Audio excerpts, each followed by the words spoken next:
Salve, galera! O tema do vídeo de hoje é estética, política e a luta pela Revolução Brasileira.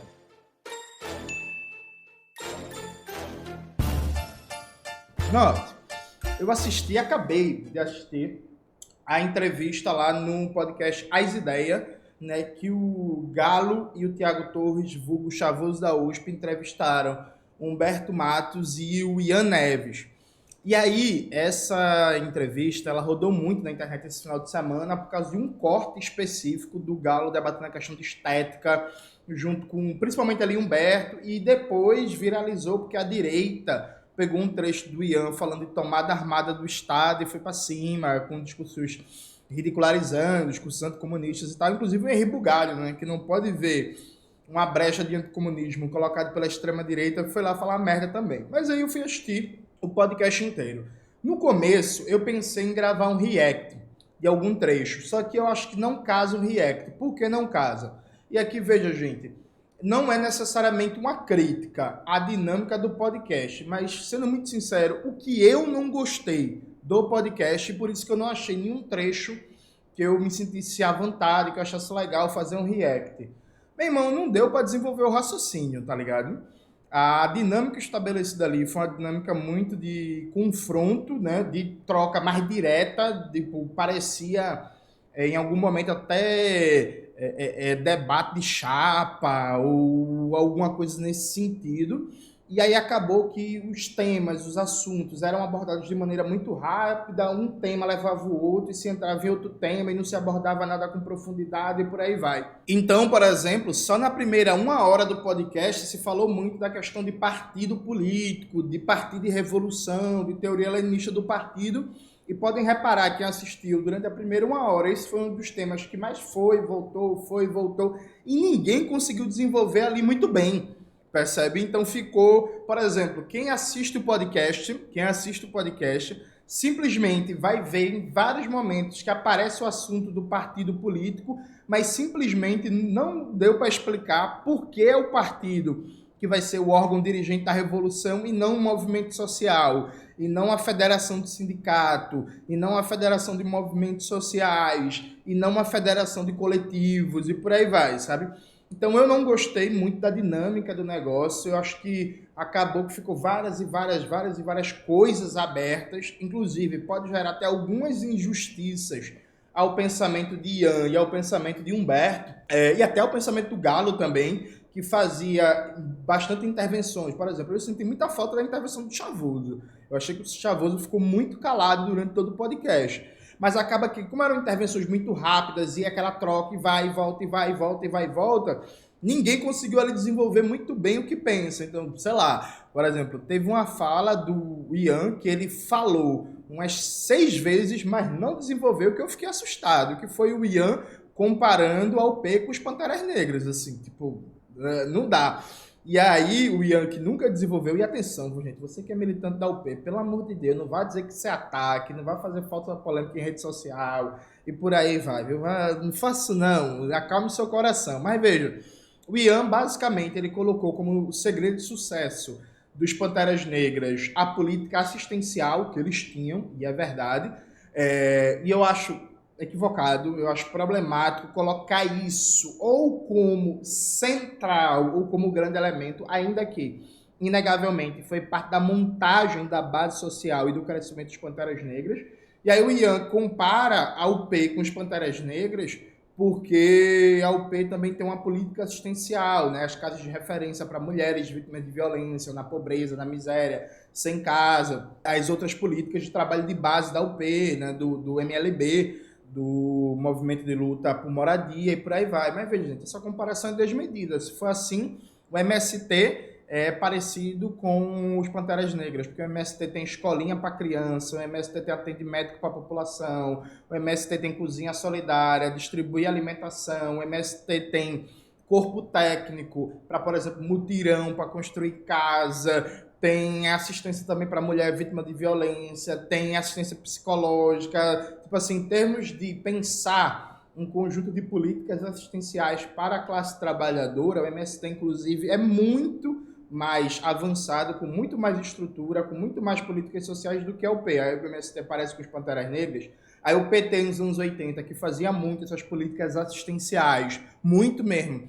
O PT dos anos 80 é parecido com os Panteras Negras. Aí o PCB, antes do golpe de 64, e o PTB, desculpa, PTB, o PDT é pós-ditadura, o PTB de Jango e Brizola, que também fazia muita política assistencial. Por exemplo, na época dos anos 50, 60, analfabeto não podia votar, né?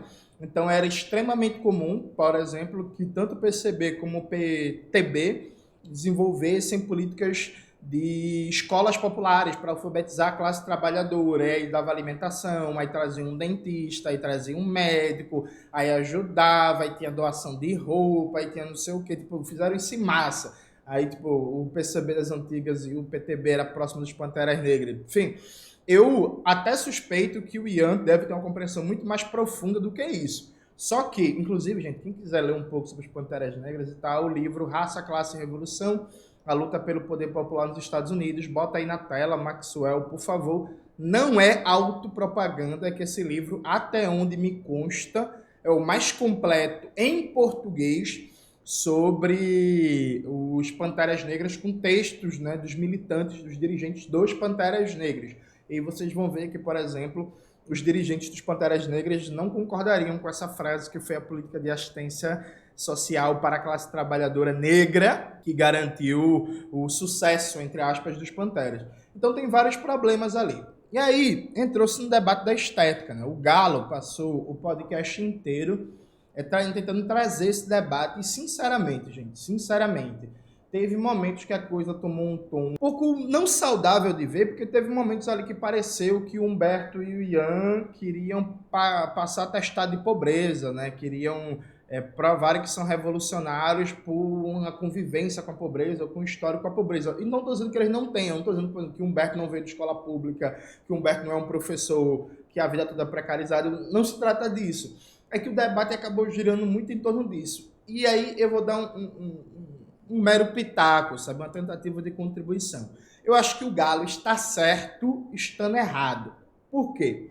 O Galo parte de um diagnóstico que está correto, inclusive eu já fiz vários vídeos aqui no meu canal debatendo isso, que é a maioria das organizações de esquerda e das lideranças de esquerda está afastado do grosso da classe trabalhadora. Se você pegar os dados do IBGE, você vai ver que o Brasil tem mais ou menos 95 milhões de trabalhadores e trabalhadoras, né? E aí isso em idade economicamente ativa, né? Desconsiderando aposentados, crianças, por aí vai, enfim.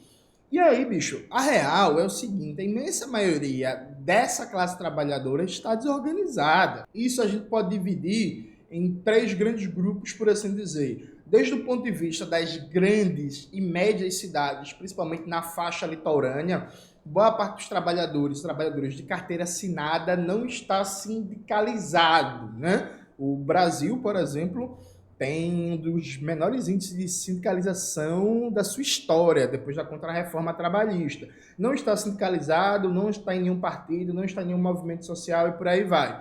Ainda nessa faixa litorânea, né, de trabalhadores e trabalhadoras de grandes e médias cidades, você tem uma explosão gigantesca de informalidade e de desemprego. Hoje tem mais trabalhadores e trabalhadoras da informalidade do que com carteira assinada. A maioria dessas pessoas na informalidade e no desemprego também não está organizada. A imensa maioria também não está organizada. E aí você pega um terceiro grupo de trabalhadores e trabalhadoras, são os trabalhadores e trabalhadoras das cidades pequenas e médias, mais afastadas do litoral, né? Aquela realidade que é, por exemplo, em Pernambuco, dos trabalhadores e trabalhadoras do agreste e do sertão do estado, né? Que tem ali mais ou menos 30 e tantos % da população do estado de Pernambuco. A maioria dessas cidades pequenas e médias, ou até microcidades, cidades de 2, 4, 5, 6 mil habitantes, na maioria dessas cidades você não tem um movimento negro, você não tem um movimento feminista, você não tem um movimento LGBT, você não tem um movimento ambientalista, você não tem PCBRR, você não tem UP, você não tem MTST, você não tem MST, você não tem MUST, você não tem PSOL, você não tem Sem Flores, você não tem esquerda marxista, você não tem MES, você não tem Revolução Solidária. Tem, quando muito, PT, PCdoB E aí, por exemplo, em Pernambuco tem muito PSB, né? Porque o PSB domina o estado, mas não tem prática nenhuma de esquerda. Tem também um pouco de PDT, principalmente no agreste de Pernambuco, mas também sem prática nenhuma de esquerda. E é mais ou menos isso. Então, veja, o Galo está certo na perspectiva de dizer que a esquerda brasileira, hoje, no máximo, ela representa, ela consegue organizar franjas muito pequenas da classe média, da classe trabalhadora de melhor salário e de maior nível de instrução e uma parte pequena da classe trabalhadora mais precarizada, que a maioria da classe trabalhadora não está organizada pela esquerda revolucionária, marxista em particular, e pela esquerda de maneira geral. Consequentemente, na formação de lideranças, de figuras públicas, na formação de intelectuais, de dirigentes, você não vê essas figuras públicas, lideranças, intelectuais e dirigentes com a cara, com o jeito, com a estética da maioria da classe trabalhadora nas suas diversas realidades. Não vê porque a maioria dessa classe não está organizada por essa esquerda. Então, sim, é uma esquerda muito branca, é uma esquerda muito pequeno-burguesa, é uma esquerda muito metropolitana, que, por exemplo, eu mal vi esse debate aparecer no podcast. Se a gente for entrar nessa seara de pegar os limites, a gente pode ver que, embora Humberto more numa cidade muito pequena, o debate girou muito em torno de uma realidade do que é a existência da classe trabalhadora e das periferias brasileiras dentro da perspectiva de uma cidade grande, próxima do litoral, né? Então, tipo assim, a gente não vê muito uma liderança política, partidária, intelectual, um formulador dos interiores do Brasil, das cidades pequenas do Brasil. Enfim, então veja, o Galo tá certo no diagnóstico. Isso é inegável, tá ligado? Isso é inegável. A maioria da galera é, sim. Principalmente você pega os deputados e deputadas federais de esquerda, você pega os candidatos a prefeito da próxima eleição, que já estão aí mais ou menos colocados, você pega os presidentes e presidentas de partido regional e por aí vai. Sim, é inegável, gente. A maioria da galera é classe média, é branca, é uma galera que não trabalhou na vida, é uma galera que fez curso superior e por aí vai. Não fez curso superior, partindo da periferia e conseguiu acessar a universidade. O pai e a mãe fez curso superior, aí ele está fazendo também, por aí vai. Veja, isso é inegável. Agora, qual é o problema? A gente não pode entrar num campeonato de procurar quem está mais afastado da classe trabalhadora na perspectiva de deslegitimar ou colocar em xeque tudo que está fazendo hoje. Eu explico. Veja, o podcast que o Galo e o Chavoso estavam ali tocando, veja, é um podcast de mais de 2 horas e meia, gente. Você pega os dados do IBGE e você vai ver que, por exemplo, 45 milhões de trabalhadores e trabalhadoras no Brasil simplesmente não têm renda para ter um pacote de dados para ouvir esse podcast, tá ligado? Inclusive, você pega os dados de endividamento das famílias brasileiras, o Brasil hoje tem 70 milhões de famílias, de pessoas, aliás, com nome negativado, né, com nome sujo. Dessa conta, 60% é gente que não conseguiu pagar a conta de água, a conta de luz, a conta de internet, e por aí vai, e ficou com o nome sujo.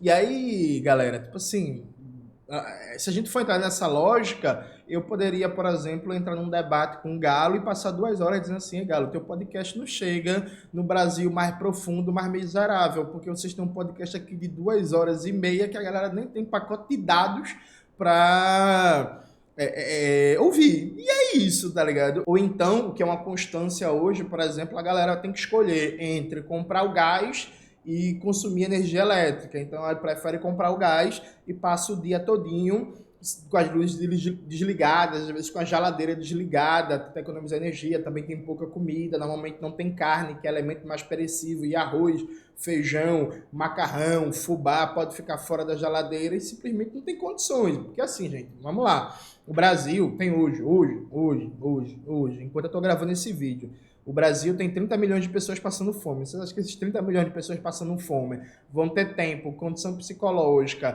ambiente de formação cultural, pacote de dados de internet disponível para ouvir um podcast de mais de 2 horas e meia? Não vão. Então pode chegar pro Galo e dizer assim: ó, Galo, porra, bicho, não vai, tá ligado? Ou então eu chegar para o Galo e dizer assim, ei Galo, beleza, muito massa, mas, por exemplo, a maioria dos motoboys não se reconhece em tu como liderança. Eu vejo que é verdade.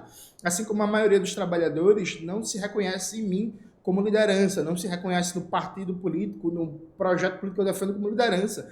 Assim como a maioria das quebradas de São Paulo não reconhece o Chavoso como liderança. O Chavoso tem muita entrada? Tem. O Galo tem muita entrada? Tem. O Ian tem muita entrada a partir do trabalho que faz na internet? Tem. O Humberto tem muita entrada a partir do trabalho que faz na internet? Tem. Mas ninguém hoje no Brasil tem uma perspectiva majoritária na classe trabalhadora. Toda e qualquer iniciativa hoje, ela necessariamente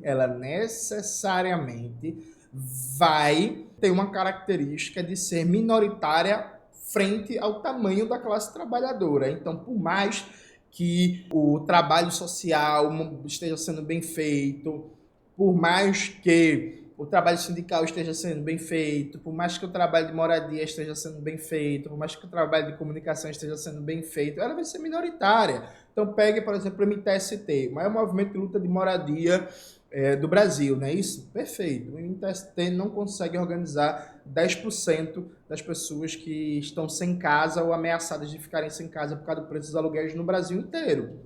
É o maior, porra. Pega o MST, o maior movimento de luta pela terra da América Latina. Da América do Sul. O MST também não organiza a maioria dos poceiros, das pessoas em conflito pela terra, dos sem terra, dos agricultores rurais que querem terra e por aí vai. Então, veja, é preciso ter cuidado para não entrar numa lógica que quem é mais fudido, quem é mais elitista, quem está mais inserido na bolha de classe média, por aí vai. Eu acho que a gente tem sim que se questionar. Então, por exemplo, eu achei muito bom o questionamento, eu não lembro se foi o Galo, se foi o Chavoso, que questionaram a predominância, por exemplo, sudestina na Soberana. Eu achei um questionamento maravilhoso, extremamente válido, porque é algo, inclusive, que dá para resolver de imediato. Muita gente me pergunta assim, Jones, por que tu não aparece nesses podcasts, esses mesacasts grandes, dentre as coisas? Porque os caras não pagam a sua passagem, então você tem que pagar a passagem do seu bolso, tá ligado?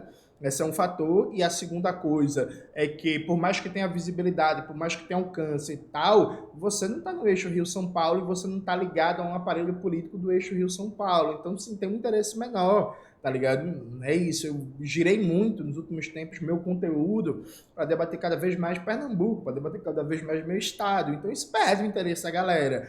A galera não quer saber muito o que está acontecendo de violência policial em Pernambuco, quer saber da milícia do Rio de Janeiro. Então, se eu falo muito mais da violência policial em Pernambuco, se eu critico muito mais os problemas da repressão, do encarceramento em massa em Pernambuco, isso necessariamente vai me render menos convites, sabe? Teve outros momentos também que houve um questionamento muito bom para o Humberto e o Ian, e eu falo da Soberana porque o Humberto e o Ian são da Soberana e estavam lá dando entrevista, né?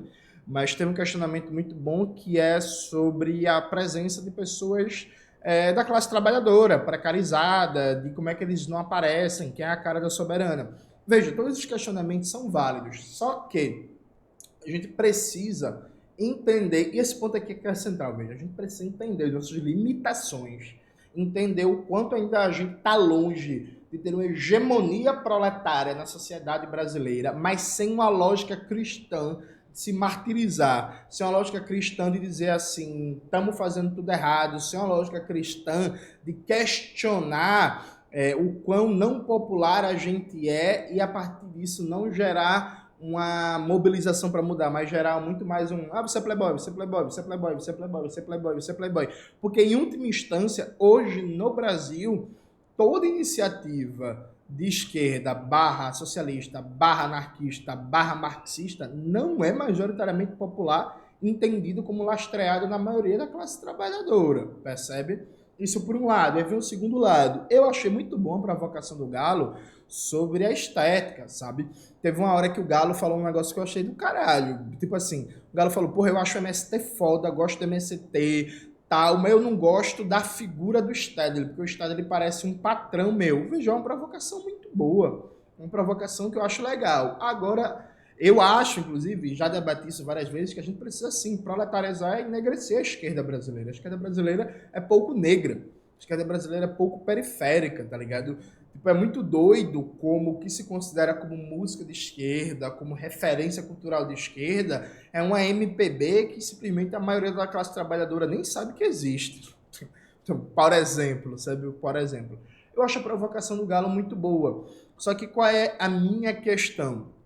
A minha questão é a gente fazer esse debate atentando para o fato de que a gente precisa sim penetrar na periferia, que a gente precisa sim conseguir organizar e auto-organizar a classe trabalhadora mais precarizada, mais pobre, mais fodida, a classe trabalhadora das cidades pequenas, porque veja, o debate sobre organizar a classe trabalhadora de uma periferia, de uma metrópole, de uma capital, não é o mesmo que organizar a classe trabalhadora pobre de uma cidade de 50 mil habitantes. Nunca esquecer disso.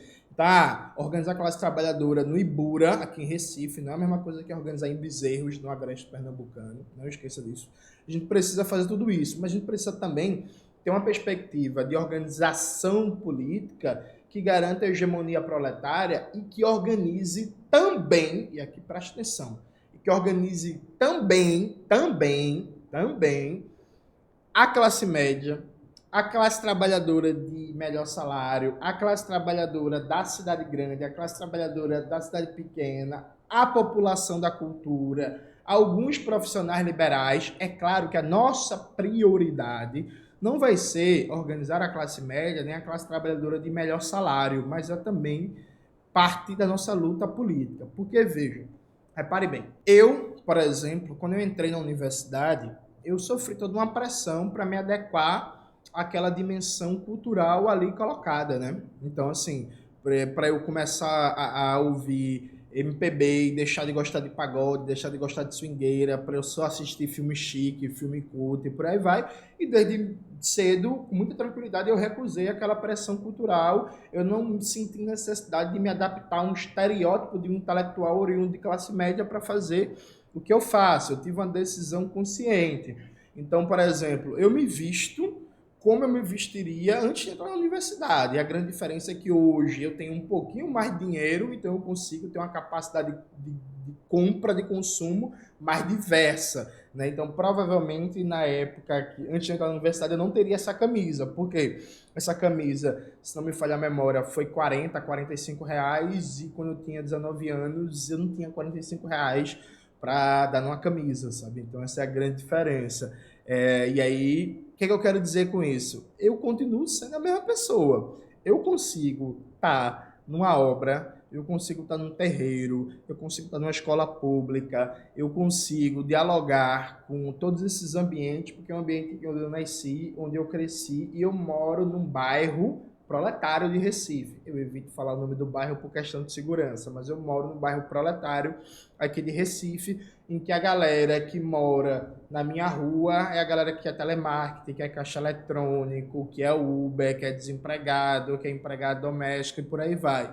Mas eu também consigo transitar e transito em espaços de classe trabalhadora de melhor salário, em espaços organizados, em espaço sindical, em espaços da cultura, em espaços de classe média. O que é que eu quero dizer com isso? Veja, a prioridade de uma estratégia comunista da revolução é você organizar a classe trabalhadora. A classe trabalhadora, assim como a burguesia, também é dividida em frações, né? em grupos sociais específicos. Então, veja, o sujeito que ganha 4 salários mínimos trabalhando, por exemplo, numa fábrica, que faz com que ele tenha um carrinho, que ele tenha uma casinha melhorzinha, que ele tenha um plano de saúde vagabundo, que ele se mate das coração e coloque o filho numa escola privada vagabunda, que tem uma roupinha melhorzinha, ele é classe trabalhadora.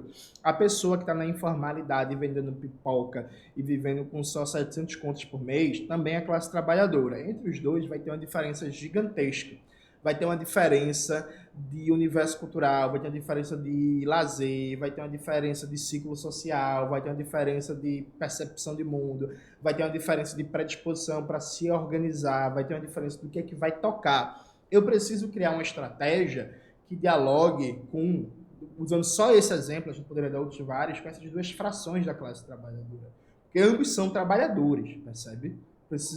Alguém pode dizer assim, mas Jones, a esquerda brasileira hoje só consegue dialogar com esse trabalhador aqui, esse que ganha 4 salários mínimos, que tem um emprego estável, carteira assinada e por aí vai. Veja, é verdade, mas também não é majoritário, mas tendencialmente vai dialogar mais com esse. Mas eu preciso pensar num discurso político, eu preciso pensar num programa político, eu preciso pensar em palavras de ordem, eu preciso pensar na dimensão estética que consiga abarcar a classe trabalhadora. E vejam, a classe trabalhadora que ela é diversa em suas frações, ela é diversa no seu nível de renda, ela é diversa de acordo com o ambiente geográfico. Então, por exemplo, para o Galo, o chavoso é alguém que dialoga com ele de acordo com a estética. É verdade, na periferia de São Paulo. Para um trabalhador pobre do interior de São Paulo, já não é verdade.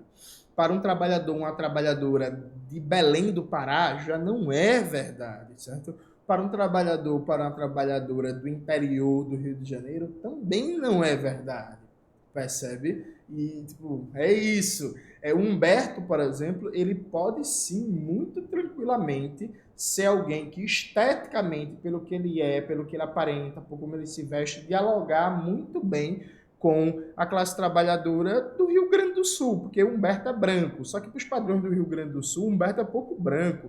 Em vários ambientes, inclusive, é bem provável que ele sofra algum tipo de racismo.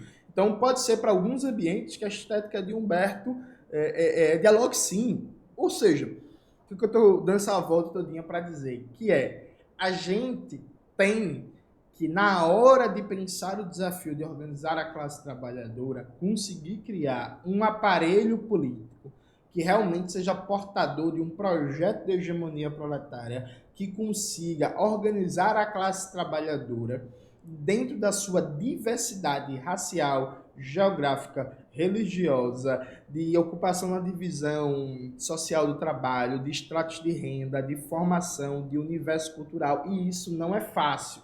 O que eu senti falta naquele debate, e várias pessoas apontaram, foi uma perspectiva que me pareceu uma certa universalização do que é a realidade periférica da periferia de São Paulo para o Brasil. Então, quando o Galo diz assim, a estética importa, eu vou ter muito mais facilidade para dialogar com o Chavoso do que com o Humberto. Veja, o Galo tá certo.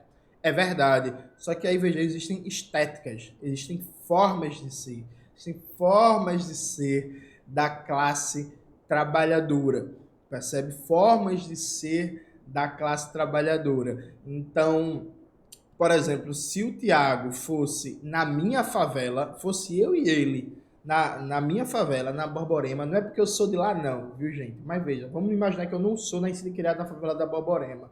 Alguém com o meu jeito de se vestir, alguém que não tem tatuagem por aí vai, teria muito mais possibilidades de fazer trabalho político, de fazer trabalho de base, por exemplo, do que o Chavoso. Porque a forma como a estética do Chavoso reflete em algumas periferias de Recife é diferente do que pode ser para São Paulo. Então, há uma perspectiva, gente, de pensar a concretude da classe trabalhadora. E pensar a concretude da classe trabalhadora passa por a gente entender essa dimensão diversa, desde ocupação na divisão social do trabalho, até nível de renda, consequentemente padrões de consumo, de formação do universo cultural, até, e talvez principalmente, a diversidade geográfica da classe trabalhadora. Porque, repito, não é a mesma coisa pensar a classe trabalhadora na faixa litorânea, nas cidades grandes e médias, e pensar a classe trabalhadora nos interiores do Brasil, nas cidades pequenas. Assim como não é a mesma coisa pensar a realidade de um bairro, de uma periferia como a Pedreira, em Belém, e a periferia do Capão Redondo. Há semelhanças, há similaridades, mas há também muitas diferenças e especificidades. Ou seja, o que é que se tira disso? Se tira disso é que faltou naquele debate uma formulação melhor sobre hegemonia proletária, para a partir daí a gente fazer um debate sobre estéticas da classe trabalhadora e como a perspectiva de revolução precisa organizar a classe trabalhadora em toda a sua diversidade e sim conquistar setores das classes médias e conquistar setores de categorias. Ou seja, a estética, ela importa sim, só que a gente precisa qualificar o debate sobre que estética a gente está falando, de que ambiente sociológico, de que expressão específica, de que nicho social da classe trabalhadora. Aproveito, inclusive, para indicar um texto do Eribaldo Maia sobre estética comunista brasileira, que foi publicado no Lavra Palavra, que eu acho que é um texto que dialoga muito, muito, muito com esse tema e que Eribaldo coloca uma perspectiva muito importante, muito acertada teoricamente, que contribui muito para pensar o tema. É isso, galera. Espero que vocês tenham gostado do vídeo de hoje do canal. Não se esqueça de se inscrever no canal, ativar o sininho, curtir esse vídeo, compartilhar e tudo isso que vocês já sabem. Um beijo e até a próxima.